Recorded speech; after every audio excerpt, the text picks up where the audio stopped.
Liberté, égalité, fraternité, la devise républicaine a fait l'objet d'une analyse serrée cette semaine sur les nouveaux chemins, analyse qui serait incomplète sans un quatrième terme que nous vous proposons d'ajouter aujourd'hui, la laïcité.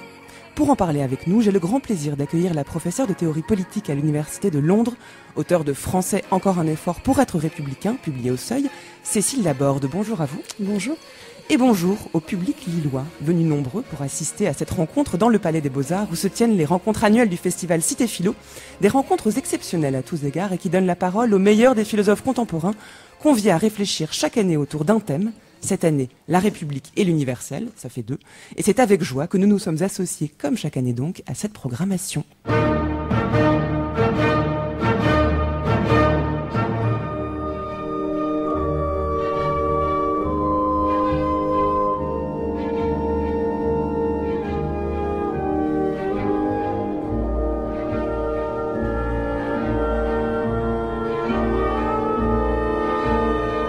Je viens offrir de grandes idées.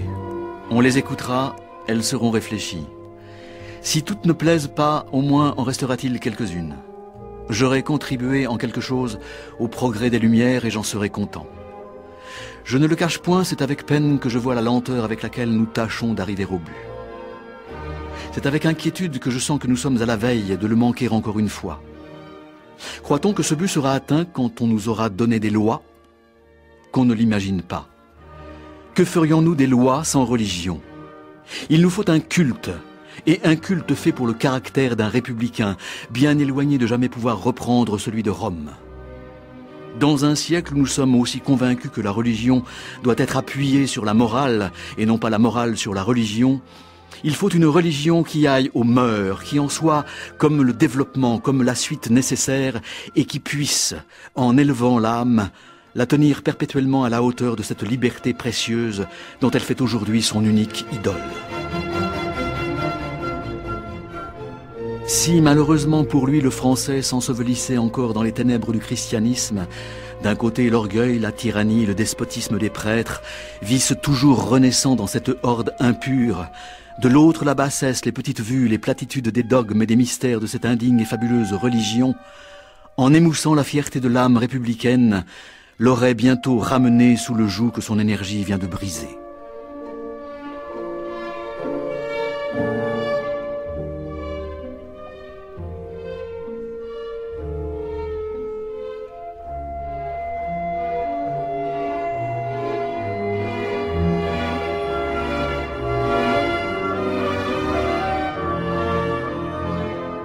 Cécile Laborde, je suis très heureuse de vous accueillir à ce micro et de vous donner l'occasion de parler de ce livre, sorti il y a quelques années au Seuil, parce qu'on y trouve une réflexion finalement assez originale, en France en tout cas, puisque votre formation fait que vous connaissez aussi bien la philosophie qu'on l'appelle continentale française que la philosophie plus analytique, en tout cas américaine, et vous parvenez à naviguer entre les deux pour proposer une réflexion vraiment originale et très pertinente, je trouve, sur la laïcité.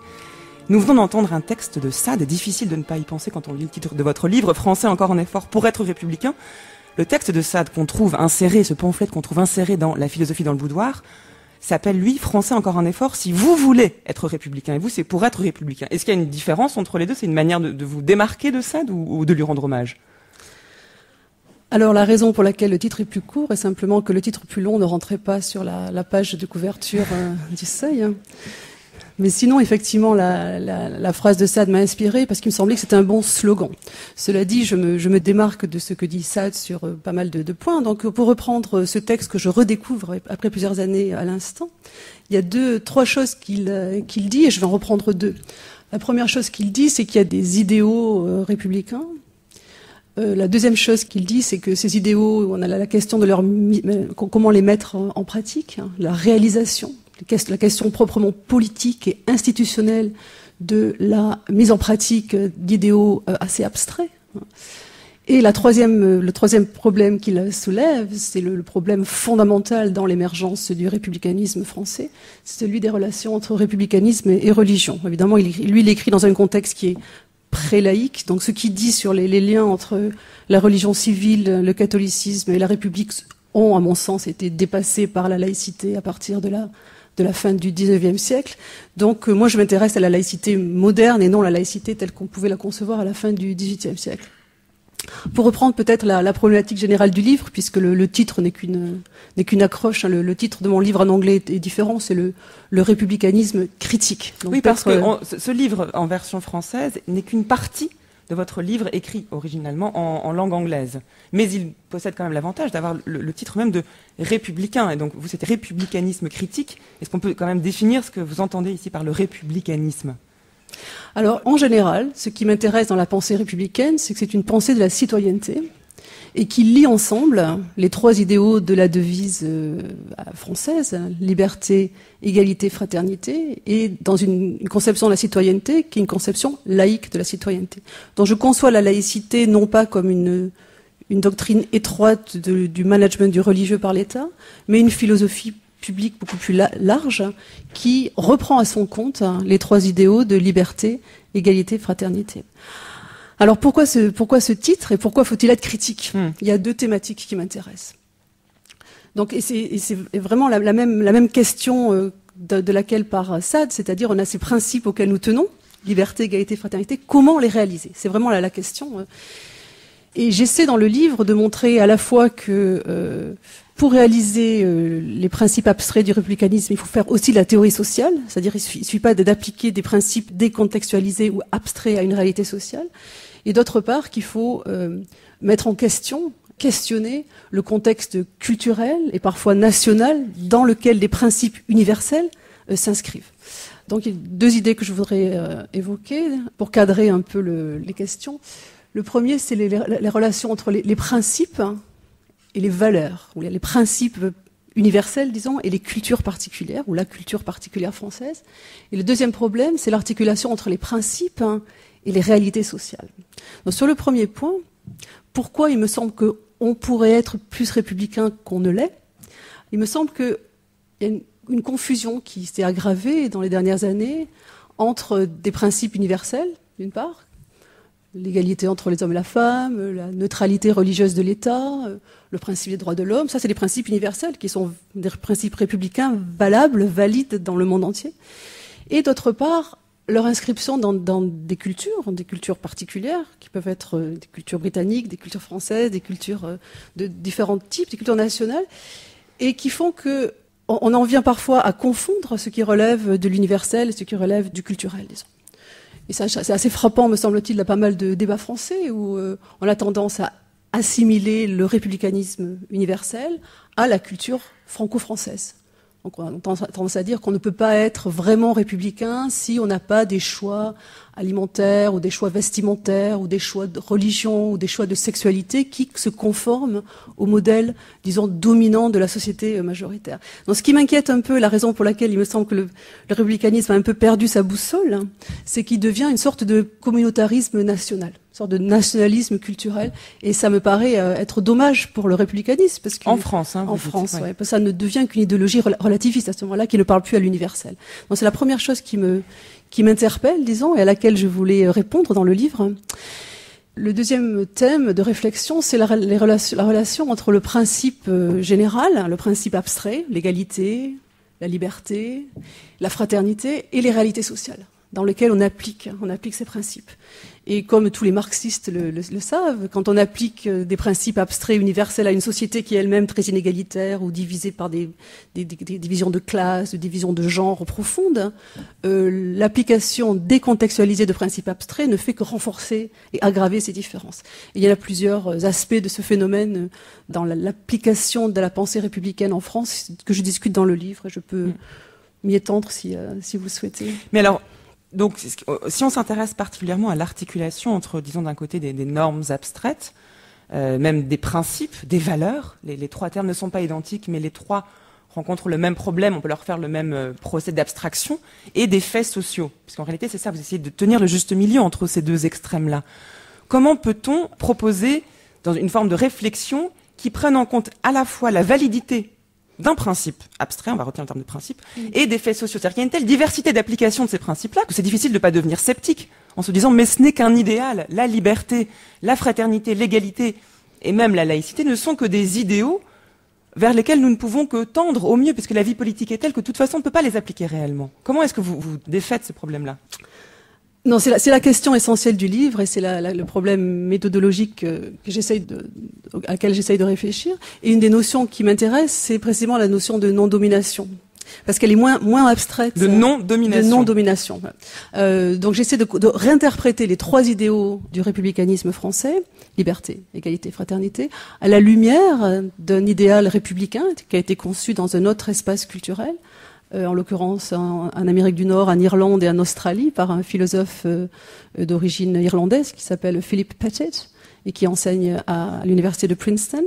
Et lui reconstruit l'héritage républicain en disant la République, ce n'est pas la liberté positive, ce n'est pas la liberté simplement négative, c'est le fait de ne pas être dominé.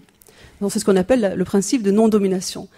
Et j'essaie d'interpréter ce principe dans le livre de sorte que ils nous permettent de faire le lien entre les principes abstraits et la critique sociale, des dominations concrètes. Alors prenons un exemple. Je signale juste que Philippe Petit, dont vous parlez, nous l'avons reçu Nouveau Chemin mardi dernier, donc je renvoie à cette émission avec Philippe Petit, mais tout le monde n'a pas entendu cette émission. Donc comment est-ce que vous procédez dans les pas de Philippe Petit? Comment fait-on pour ancrer de manière vraiment concrète ce concept de non-domination dans la réalité sociale, culturelle, aussi diverse soit-elle? Alors, je vais prendre un des exemples que j'utilise dans le livre. Donc, c'est une réflexion sur la liberté. Donc, il y a 3 chapitres dans le livre, et un des chapitres, c'est sur l'idée de liberté. La laïcité, pour moi, il y a 3 questions différentes. La première question, c'est la question de l'émancipation. Est-ce que c'est le but de l'éducation de d'émanciper les jeunes, de leur culture, de leur religion, etc. La deuxième question, c'est la question de l'égalité. Est-ce que la sphère publique doit être neutre pour assurer l'égalité? Et la troisième question, c'est la question de la fraternité. Est-ce que l'expression des différences publiques met à mal l'identité nationale? Donc ça, c'est les 3 questions. Pour moi, elles sont très distinctes. Donc l'avantage de la philosophie analytique, c'est qu'elle permet de décomposer les problèmes, de les différencier. Donc si je me concentre pour l'instant simplement sur la première, qui est la question de la liberté. Donc qu'est-ce qu'être libre? Donc là, et là, je m'inspire de Petit pour commencer la réflexion. Donc Philippe Petit dit, il reprend les analyses classiques du texte fondateur sur la liberté dans la période de l'après-guerre, le texte d'Isaiah Berlin, Isaiah Berlin, je dis en français. Isaiah Berlin. Merci. Berlin dit, il y a 2 formes de liberté. Il y a la liberté négative et la liberté positive. La liberté négative, c'est le fait d'être laissé, c'est le fait pour l'État de ne pas interférer dans ce que vous faites, de vous laisser libre de faire vos choix de vie, de vivre votre vie telle que vous l'entendez. Ça, c'est la liberté négative. Vous êtes libre si vous n'êtes pas contraint. Exactement, l'absence de contrainte. La liberté positive, c'est par contre, on est libre que quand on réalise un idéal d'excellence de la vie bonne. Donc ça peut être l'homme vertueux, pour reprendre les idéaux plutôt aristotéliens ou de la Grèce ancienne ou de la Rome classique. Ça peut être la vertu, ça peut être le fait de vivre une vie d'autonomie rationnelle, par exemple, d'être émancipé de sa religion. C'est une forme de liberté positive, d'arriver à s'émanciper de ce qui nous tient dans la servitude de l'esprit, par exemple. Donc c'est les deux manières d'être libre dont Berlin parle. La deuxième, évidemment, étant beaucoup plus propice à l'intervention de l'État, puisqu'il faut aider les gens à être libres. Ils ne sont pas libres simplement par l'absence de contraintes. C'est le contexte de la guerre froide, et Berlin défend évidemment l'État libéral capitaliste contre les États communistes qui l'accusent d'encourager la liberté positive. Dans ce débat, Philippe Petit, donc plus tard, introduit un troisième larron, et c'est la liberté comme non-domination, qui est vraiment entre les deux. Donc ce n'est pas une forme de liberté positive, puisque Petit dit, et là il est d'accord avec les critiques libérales de la liberté positive, ce n'est pas à l'État de promouvoir un idéal positif de la vie bonne, puisque nous vivons dans une société pluraliste, il y a un désaccord raisonnable sur ce qu'est la vie bonne. Donc ce n'est pas le rôle de l'État de nous forcer à être libre. Mais par contre, Petit est aussi peu satisfait de l'option liberté négative simple, parce qu'il dit il y a des formes d'interférence qui ne sont pas arbitraires. Il y a des formes d'interférence qui aident les individus à être maîtres d'eux-mêmes, ou du moins, je reformule, à ne pas avoir de maîtres, à ne pas être dominés par d'autres. Donc la troisième voie, c'est la liberté comme non-domination, qui, au lieu de forcer les personnes à être libres, et au lieu de les laisser seuls sans contrainte, essaie de comprendre en quoi le pouvoir, s'il n'est pas arbitraire, peut aider les gens à trouver leur propre forme de liberté. Et donc, c'est-à-dire de penser aux articulations entre, d'un côté, les principes et la réalité, disons, des faits, mais aussi entre les individus, entre eux. C'est ça qui est particulièrement intéressant dans ce concept de non-domination, qui rappelle d'ailleurs un peu, pour ceux qui connaissent un peu Foucault, c'est ce même type de raisonnement qui est de déceler des relations de pouvoir entre les individus, y compris dans les relations qui paraissent d'extérieur les plus égalitaires possibles.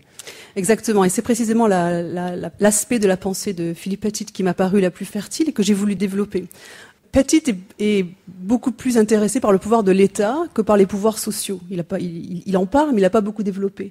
Or, il me semble que dans notre perspective, qui est celle d'une théorie plus critique, au sens de la théorie sociale critique, influencée à la fois par Marx, par Weber ou par Foucault, qu'il y a toutes sortes de pouvoirs qui sont dans la société, pas seulement du pouvoir étatique, qui peuvent être des pouvoirs de domination. Et c'est une forme de domination qui s'exerce pas nécessairement par la contrainte ou la coercition, mais ça peut être par l'hégémonie, par l'internalisation des normes sociales, par l'indoctrination, par l'endoctrinement. Donc c'est des formes plus diffuses, plus subtiles de pouvoir social. Et la théorie de la non-domination, si on la comprend comme ça, pas simplement comme une théorie de ce que peut faire l'État, mais aussi plus généralement de comment on conçoit la société dans son ensemble, me paraît porter un éclairage important sur ces questions de qu'est-ce que c'est qu'être libre et en quoi la laïcité rend-elle libre. Et pour moi, c'est plutôt une laïcité de non-domination qu'une laïcité d'émancipation. Alors on va entendre un extrait tout de suite qui semble illustrer ce que vous êtes en train de dire sur l'importance de la théorie de la non-domination appliquée à la laïcité. Écoutez ce témoignage d'une jeune fille qui a été diffusée dans l'émission de France Culture Les Pieds sur Terre le 27 octobre dernier. Quand j'étais collégienne, en 6e, moi à ce moment-là, j'étais un petit peu pratiquante, je faisais mes prières. Et peu de temps après, j'ai voulu mettre un bandana sur la tête en guise de foulard. C'était pour moi une obligation sans lettre, c'est-à-dire quelque chose que Dieu l'a commandé, mais j'étais dans la liberté de le porter ou pas, quoi. Et puis donc la loi du 4 mars 2004, elle a été votée. C'est la loi qui interdit tous les signes ostentatoires à l'école.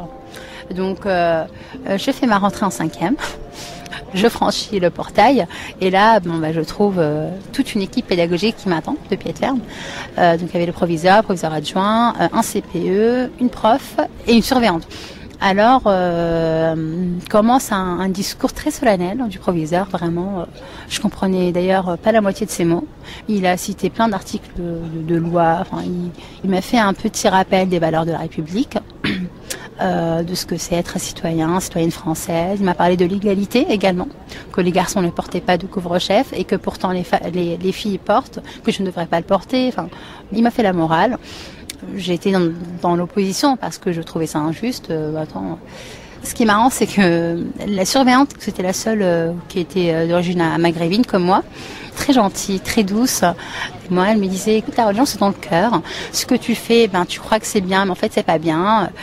Elle m'a dit, écoute, si tu veux, je peux t'aider à le retirer. Elle commence à mettre sa main sur mon bandana. Alors là, je n'ai vraiment pas supporté. Voir qu'on interférait à ce point-là dans ce qui était pour moi très intime, ça me dérangeait beaucoup.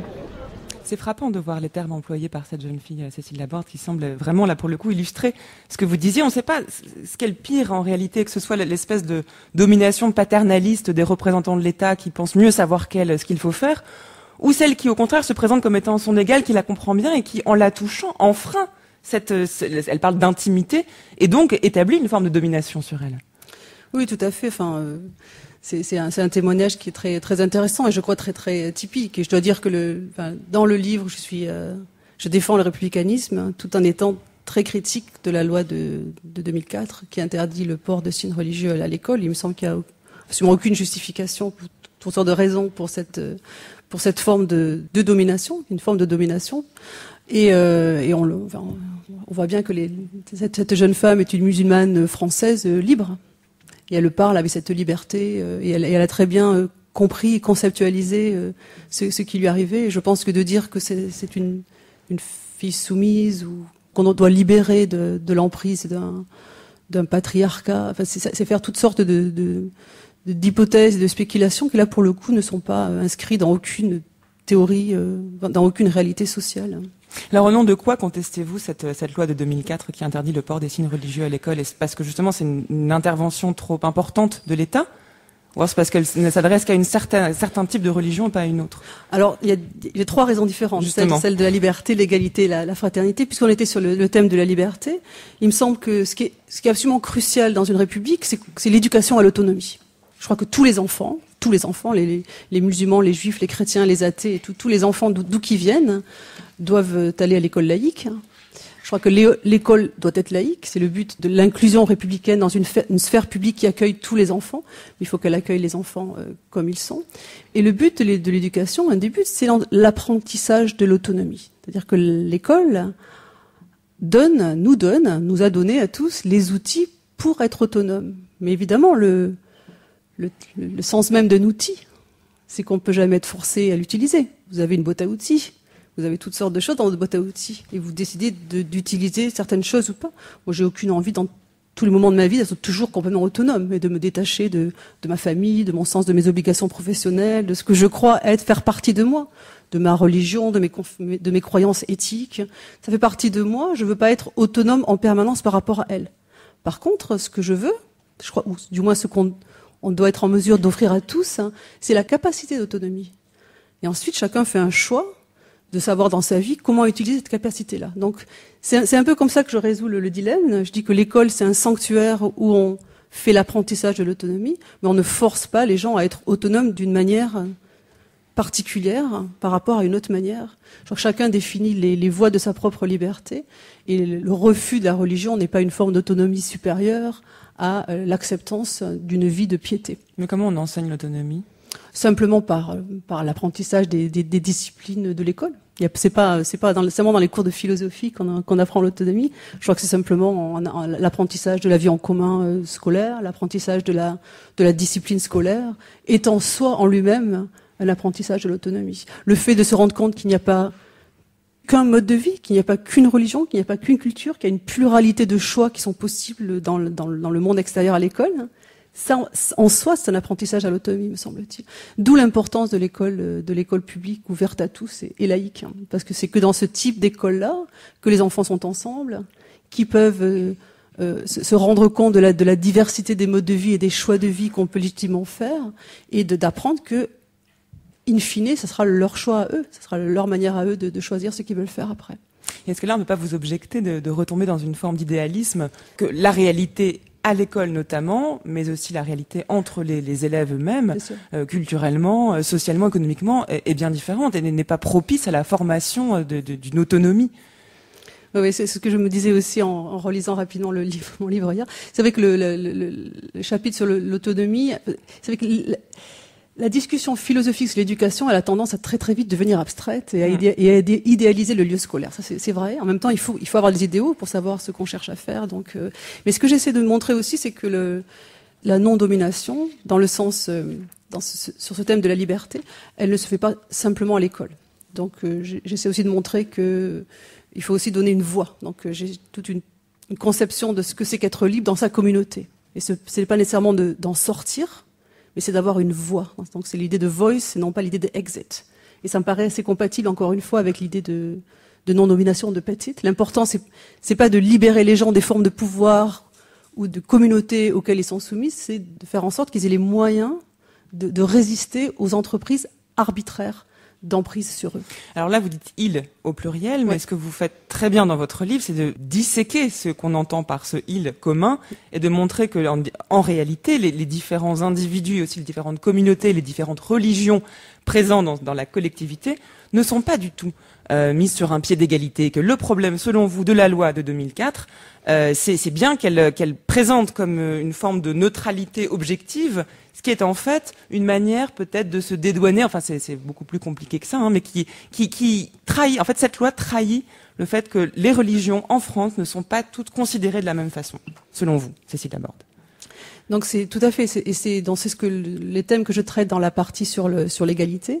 Donc la question de départ, c'est en quoi la neutralité religieuse de l'État et des institutions publiques, en quoi ça garantit l'égalité. Il me semble que c'est un principe fondamental du républicanisme, de dire que les croyants et les non-croyants sont traités de manière égale quand l'État est neutre. Donc pour moi, l'obligation de laïcité, elle incombe à l'État et pas aux individus. Donc c'est l'État qui doit être laïque pour que les individus n'aient pas à l'être dans leur quotidien.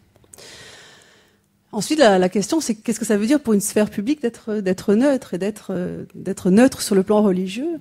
Et c'est vrai que c'est assez frappant, me semble-t-il, que la sphère publique française n'est pas aussi neutre que beaucoup de républicains parmi nous aient tendance à le penser. Donc, je donne certainement quelques exemples. Donc, l'État français est un des États qui subventionne les écoles privées beaucoup plus que des États comparables en Europe et ailleurs. Hein. Donc il y a tout un de point aveugle de la pensée républicaine qui ne parle que de l'école laïque sans montrer qu'il y a un niveau de soutien public à l'école qui peut être défendable.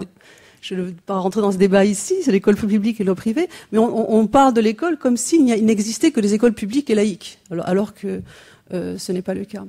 Deuxième exemple, la France a quand même un système de concordat dans 3 de ses départements. L'Alsace-Moselle, donc, est soumise au système concordataire, donc avec un régime de culte reconnu pour les religions dont on ne parle jamais, alors que c'est quand même pour moi si on veut parler d'entente à la laïcité, c'est beaucoup plus important que le port d'un voile musulman dans les écoles. Troisièmement, et c'est le sujet qui me tient à cœur sur l'égalité, c'est le fait qu'on est dans une société qui historiquement est catholique, chrétienne. Donc on a un calendrier chrétien et catholique. Alors, c'est tellement partie de notre catholicisme sans christianité qu'on le remarque plus. Mais il me semble que ça a des effets assez importants sur l'égalité. Et je vais donner quelques exemples. C'est tout le débat sur les accommodements raisonnables. Il y a eu tout un mouvement en France depuis 10 ans pour vraiment contester le principe même de l'accommodement raisonnable sur le thème tout ce qui est statut spécial, tout ce qui donne un droit différent à X ou à Y, est par là même une brèche de l'égalité. Et c'est cette question qui m'intéresse. Il me semble que ce n'est pas le cas. Je vais expliquer pourquoi. Évidemment, si vous demandez une dérogation pour faire quelque chose à laquelle vous n'avez de toute façon pas droit, ce n'est pas une brèche de l'égalité. Donc une dérogation au principe d'égalité entre hommes et femmes, c'est sûr qu'elle est jamais acceptable. Dans ce cas-là, il y a une contradiction entre l'idée de neutralité de l'État et de laïcité et l'idée d'accommodement.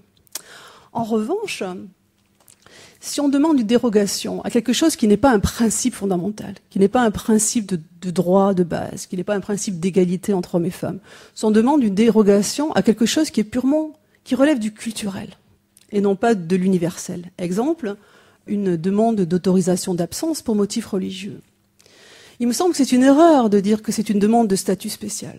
C'est une demande spéciale au nom de la liberté religieuse, parce que c'est un fait que dans nos sociétés, c'est très facile pour moi, par exemple si je suis catholique, de remplir mes obligations professionnelles toute la semaine sans problème et d'aller à l'église le dimanche. Donc je n'ai jamais de conflit entre être croyante et être citoyenne. Mais évidemment, si vous êtes juive ou si vous êtes musulmane, c'est beaucoup plus difficile pour vous d'être à la fois une bonne employée et une bonne croyante. Dans ce cas-là, de demander une autorisation d'absence pour aller célébrer Kippour ou Haïd, pour moi, ce n'est pas du statut spécial. C'est simplement un rétablissement de l'égalité. C'est-à-dire, vous demandez seulement de faire ce que les autres font, ce que la majorité fait par nature ou par culture, grâce à la culturalisation invisible des institutions communes. Donc on ne pourra jamais vraiment parler de laïcité tant que l'égalité entre les religions ne sera pas un fait. C'est aussi pour ça que je préfère le thème, encore une fois, de non-domination que d'égalité, parce que l'égalité, c'est un principe très exigeant, qui paraît très absolutiste. Moi, ce qui m'intéresse, c'est pas d'assurer l'égalité parfaite. C'est clair que dans ces questions de congés religieux, etc., on va jamais y arriver. C'est pas le but non plus. L'idée, c'est la non-domination. L'important, c'est que si je suis une juive qui habite en France, évidemment, ma religion ne sera jamais traitée à égalité avec celle des catholiques, mais au moins, je veux pas être complètement dominée. Je veux pas que chaque fois que je demande une autorisation pour un congé, on me dise non, ça c'est un statut spécial, alors que je ne fais que demander simplement, voilà, d'être reconnu comme quelqu'un qui a des droits, non pas peut-être pas égaux, mais équivalents à ceux de la majorité. Mais comment peut-on appliquer ça à l'échelle d'un État, justement, ou d'une nation? Parce que vous semblez dénoncer cette identification entre le républicanisme et la dimension culturelle de la nation et toute l'histoire qui fait que l'État français ressemble à ce qu'il est aujourd'hui. On ne peut pas repartir à zéro et faire comme s'il n'y avait pas toute une histoire, c'est vrai, chrétienne, qui a abouti à la Constitution telle qu'on la connaît, et cette conception erronée sans doute de la laïcité. Concrètement, puisque vous vous intéressez aux faits, comment peut-on, à partir de la situation actuelle, rétablir une forme de, non pas d'égalité, mais de non-domination dans les religions entre elles en France? Non, je crois qu'il faut simplement être plus humble et beaucoup plus concret et attaché à la complexité des situations et simplement prendre conscience que l'articulation entre l'universel et le particulier est plus compliquée qu'on ne le pense. Et un peu être humble sur résister la tendance qu'on a tous à universaliser notre propre expérience. C'est-à-dire qu'on pense que si nous on fait comme ça, c'est comme ça que ça va se faire. Alors qu'en fait, je crois qu'il y a vraiment une différence à maintenir entre ce qui relève du principe, principe d'égalité, le principe de neutralité, et puis ce qui relève du culturel, c'est-à-dire les façons particulières dont les sociétés ont mis en œuvre ces principes. Donc c'est d'abord la non-domination, c'est aussi un principe assez pragmatique et assez humble en fait, mais qui cherche à combler ce fossé entre le principe et la réalité, qui donne des outils conceptuels pour essayer de le réduire, mais évidemment jamais de le fermer entièrement. Il y a une personne avec laquelle vous discutez dans votre ouvrage, c'est la sociologue Christine Delphi. Je vous propose qu'on l'écoute tout de suite, on y revient dans un instant. La loi sur le foulard, elle se place dans un moment où en même temps, il n'y a jamais eu autant de propagande contre le monde arabo-musulman, et aussi à un moment où la France a failli, c'est-à-dire où les Américains lui ont tapé sur les doigts en disant « vous n'êtes pas un bon allié, car vous discutez des décisions que nous avons prises ». Du point de vue du gouvernement, il est très possible que la nécessité de se faire pardonner sa non-participation à la guerre d'Irak ait été un des facteurs. C'est-à-dire, bon, vous voyez, on n'est pas gentil non plus avec les musulmans. C'est-à-dire, il est très possible que l'interdiction du foulard ait été la petite guerre d'Irak de Chirac. C'est pas impossible du tout. C'est-à-dire qu'il ait montré sa bonne volonté à sévir contre les musulmans.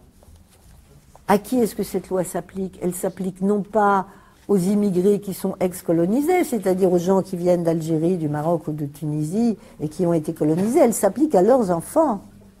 Personnellement, je prends ceci comme cette mesure anti-foulard comme faisant partie des coups sur la tête que la France n'arrête pas de donner à cette population descendante d'immigrés. Qui prend la loi à partie et qui dit nous avons des droits dans la loi et nous voulons que ces droits soient appliqués, et la France leur rit au nez, leur dit mais non, mais attendez, vous êtes des bougnoules, on vous a baptisé bougnoules, et bougnoules vous resterez. Alors quand Christine Delphi dit que la loi contre le foulard, comme elle l'appelle, est c'est comme la petite guerre d'Irak de Chirac, quand elle identifie cette loi en réalité à une loi raciste, c'est quand même ce qui est présent dans ses propos, jusqu'où est-ce que vous la suivez, Cécile Laborde? Je dirais pas loi raciste, par contre je trouve qu'elle a entièrement raison de dire que c'est une loi qui s'applique non aux étrangers mais à nos enfants. Je crois que vraiment elle met son doigt sur quelque chose d'absolument frappant, qui est que on parle de ce qu'on appelait, alors il y a toute une évolution de la sémantique, mais c'était les jeunes des quartiers, des jeunes des banlieues, des immigrés de la deuxième génération, puis après la troisième génération. Maintenant, c'est des musulmans. C'est les mêmes, c'est les mêmes. Mais ce qui est vraiment très intéressant, c'est que ce sont des Français, ce sont des gens qui sont nés ici, donc ce sont des gens qui font partie de nous. Ce sont des co-citoyens. Et je crois qu'elle entièrement. Mais ça, la loi ne le conteste pas. Non, tout à fait, tout à fait. C'est vrai. Mais je crois que ce qu'elle fait, elle a aussi raison, c'est de resituer la loi dans un contexte plus vaste. Et elle a raison. Le dernier livre du président de la République a un paragraphe assez intéressant. Je sais pas s'il a. Vous l'avez lu? Je ne l'ai pas lu. J'en ai lu un paragraphe qui m'a paru vraiment triste. Et François Hollande écrit: la République se doit d'émanciper la femme voilée afin qu'elle devienne française. Et moi, je trouve ça vraiment choquant, surtout de la part d'un président de la République, de rejeter des gens qui sont français, qui ont toujours été, ils sont nés ici, de les déclarer qui sont hors de la communauté nationale.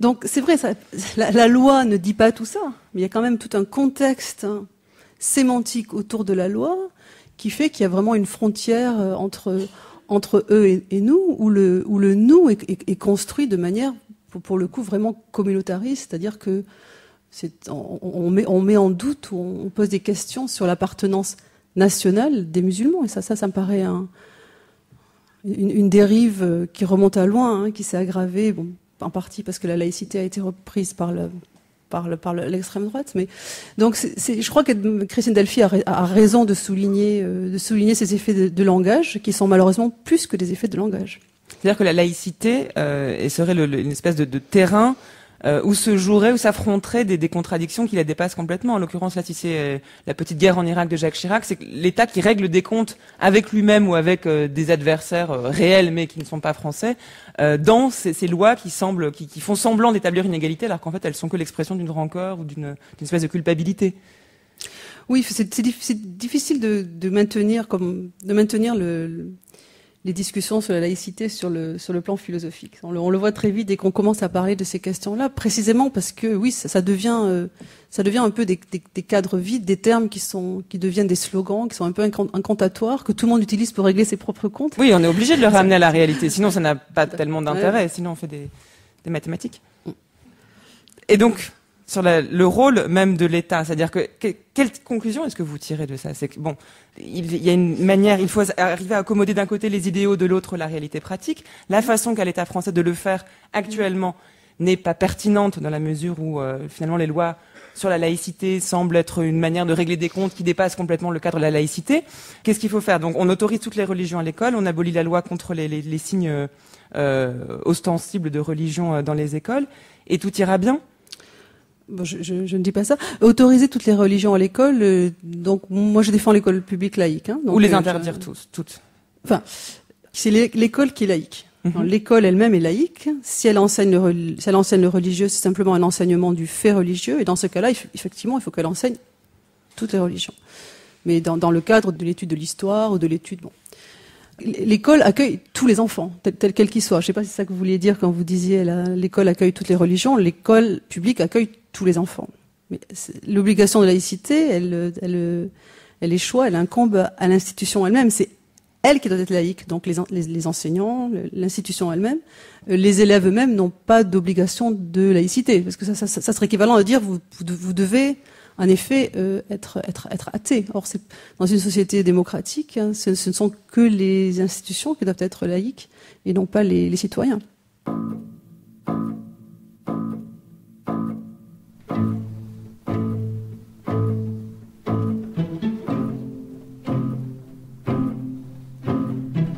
Quand une personne est dite libre, au sens de la liberté négative, cela signifie qu'elle n'est pas gênée dans les actions qu'elle entreprend.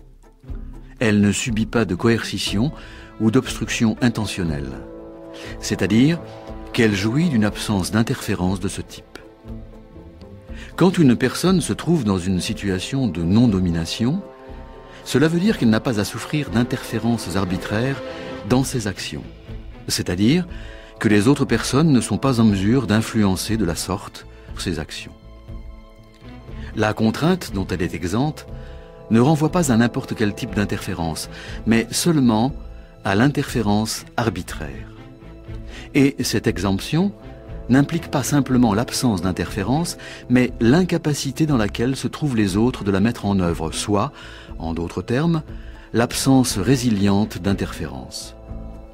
Cela revient à dire qu'une personne n'est dite libre que si elle est maîtresse d'elle-même, ce qui requiert au moins que personne ne puisse se poser en maître par rapport à elle. T'as envoyé combien de CV? 108 exactement, sur 4 mois. C'est vrai. Peut-être qu'il faut revoir ton CV, non? Tu t'y es peut-être mal pris. Ouais, peut-être, ouais. Mais pourquoi c'est aussi le cas de tous les Noirs et les Arabes de la classe? Et surtout d'eux. On s'y est tous mal pris. Nathalie, je sais que c'est pas facile. C'est beau là comme ça? Ça va? Ouais, c'est bien. Ouais, c'est bien, c'est bien. Continue, tu peux toujours envoyer tous les CV que tu veux. Et bon courage. Et laisse tomber, quand tu t'appelles Rachida, l'ordinateur, il te laisse souligner en rouge. Il connaît pas. Tu vas passer toute ta vie à répéter c'est des bâtards, c'est des racistes? Qu'est-ce que tu fais d'autre? Si tu penses que les recruteurs c'est des racistes, tu leur envoies quand même ton CV. Parce que si c'est des racistes, comme tu dis, c'est à eux de te discriminer. C'est pas à toi de le faire à leur place. Tiens, regarde ce que j'en fais de ton CV, moi. Regarde. Tu sors, Yves. Bien sûr que je me barre. Écoute, moi aussi, les discriminations, j'ai connu. Sauf qu'avant, c'était plus direct. Ça sera jamais dit ni clairement, ni ouvertement. Mais le résultat, il sera toujours le même. C'est pour ça que j'ai la rage. Parce que j'ai suivi cette formation pour rien, alors que ma mère, elle se crève à faire des ménages pour ça. T'auras beau te casser la tête, il y aura jamais rien pour toi. À part si tu commences à faire le rebeu qui parle de citoyenneté et de république, qui blague blanc beurre et tout ça, là. Liberté, égalité, fraternité, tout le tralala, là. Ça, c'est du vent. Ce qu'il faut lire, c'est liberté, égalité, fraternité entre blancs et zéro musulmans. Quand on entend l'extrait du film de Philippe Faucon, La désintégration, qui met en scène cette discussion entre personnes d'origine maghrébine qui se sentent eux-mêmes, quand ils disent zéro musulman, ça veut bien dire qu'ils se sentent complètement exclus de la société, on se demande si le texte de Philippe Petite, qu'on a entendu juste avant, qui revenait sur ce terme de non-domination, ne tombe pas lui-même sous le coup de l'accusation d'idéalisme qu'il fait aux autres. C'est-à-dire qu'il y a toujours, pour ces personnes-là, une forme de domination qui est tellement constitutive qu'elle fait partie de leur identité et dont on ne peut sortir, dont ils ne peuvent sortir qu'en revendiquant quelque chose, qu'en étant dans l'affirmation d'une identité et pas simplement dans un combat contre une exclusion. Vous voyez ce que je veux dire? Il y a aussi une définition positive de l'identité à revendiquer dans ce cas-là, et que la non-domination ne suffit pas forcément. Cécile Laborde. Alors dans la troisième partie de mon livre, donc sur l'idée de fraternité, d'intégration, j'essaie précisément de trouver un juste milieu entre l'intégration qui fait abstraction des différences, d'une part, qui est le modèle, disons, officiel du républicanisme, et d'autre part, un espèce de multiculturalisme qui a tendance à essentialiser et accentuer la différence, et qui, à force de faire ça, perd l'idée qu'effectivement, on fait partie d'une même société, et on est tous citoyens d'un même ensemble politique, économique et social. Donc entre les deux, j'essaie de donner un petit peu de chair à cette idée de non-domination qui reste très abstraite chez Pettit. Et il me semble que s'il y a vraiment une forme de pouvoir arbitraire dans la société, c'est la discrimination sur base, ce que John Rawls appelait les bases moralement arbitraires, c'est-à-dire l'origine, la race, le genre, la sexualité, ce qui ne devrait avoir aucun impact sur la capacité à avoir un travail, et souvent ce qui pénalise. Donc c'est vrai qu'il y a un retour de stigmate, c'est vrai qu'il y a une réaction identitaire contre ce qui est perçu comme un déficit d'intégration de la part des institutions françaises, et pas seulement françaises d'ailleurs. Mais il me semble qu'on n'a pas vraiment fait le tour de toutes les manières qu'on pourrait avoir pour se battre contre la discrimination, sans toutefois réaffirmer les identités ou leur pertinence, c'est-à-dire ne pas donner des situations sociales ou des positions sociales à des gens parce qu'ils sont ceci et cela, mais essayer de faire en sorte que les emplois et les positions soient vraiment donnés sur une base méritocratique. Je pense notamment aux expériences du CV anonyme qui ont malheureusement été pas poursuivies avec beaucoup d'ardeur en France. Il me semble que vraiment une des façons de gérer cette question qui fait que si on a un CV qui vient du 9-3 ou un nom qui sonne un petit peu arabe, on a 20 fois moins de chances d'être invité à un entretien. Et c'est vrai que dans ces contextes-là, des choses simples comme les CV anonymes qui ne montrent ni l'origine ni le nom, les études ont montré que ça fait une grande différence sur les effets de discrimination. Et là, on n'est même plus dans la question de la laïcité, puisque là, c'est plus la religion dont il est question, c'est on va dire l'origine culturelle des individus. C'est plus la question de l'égalité que de la laïcité, là. Et le concept de laïcité m'intéresse parce pour moi, c'est d'abord une question de citoyenneté, et la citoyenneté va au-delà de la gestion de la différence religieuse. Donc, je crois qu'en France aussi, on se concentre beaucoup trop, on se focalise sur le religieux, l'identité, alors que le défi de l'intégration, c'est d'abord un défi politique, un défi économique et un défi social. Et donc vous parlez quand même d'intégration, c'est-à-dire que c'est l'idéal à atteindre là pour le coup, c'est une forme d'intégration au sein de la République. Voilà, moi je rejette d'une part l'assimilation culturelle qui fait qu'on n'est pas un bon Français si on boit pas du vin et si on mange pas de porc. Donc ça c'est l'assimilation, ça je rejette. Mais je rejette aussi un modèle, disons post-national, multiculturaliste qui dit peu importe d'où tu viens, on est tous citoyens du monde, on est tous cosmopolites, etc. Ce qui c'est pas vrai, c'est vrai peut-être certains d'entre nous, mais la plupart des gens, ils ont un intérêt à appartenir à la communauté nationale parce que c'est leur communauté, c'est là qu'ils veulent être reconnus. Donc je pense qu'on a tous, ceux qui habitent en France, ont tous un intérêt à être reconnus comme Français et donc à être intégrés dans la communauté politique, économique et sociale de la France. Et je dis délibérément économique, politique et sociale pour dire que pour moi c'est pas du culturel, c'est pas l'identitaire. C'est d'abord une communauté de citoyens, une communauté politique. Un grand merci à vous, Cécile Laborde, d'être venue nous parler aujourd'hui depuis Lille, le Palais des Beaux-Arts de Lille. Merci à vous. Je renvoie les auditeurs à votre ouvrage Français encore en effort pour être républicain. On le trouve aux éditions du Seuil. Et merci au public lillois qui a assisté à cette émission. Vous pouvez féliciter Cécile Laborde.